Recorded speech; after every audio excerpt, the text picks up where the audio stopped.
Количество безработных в Коми бьет рекорды в хорошую сторону.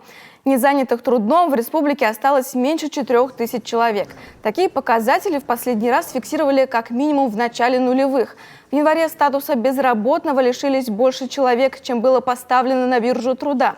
Пособие по безработице получили 2664 человека. Это на 155 меньше, чем в декабре прошлого года. Уровень официальной безработицы в прошлом году снизился до 1,1%. Это данные, которые приводит Комистат, ссылаясь на Министерство труда, занятости и соцзащиты республики. А вот по версии Международной организации труда, уровень безработицы в регионе значительно выше. По данным выборочного исследования, в среднем за октябрь-декабрь прошлого года численность рабочей силы в республике оценивалась в 355,5 тысяч человек. Из них только 341 тысяча была трудоустроена, а 14 тысяч человек не имели дохода, но активно его искали.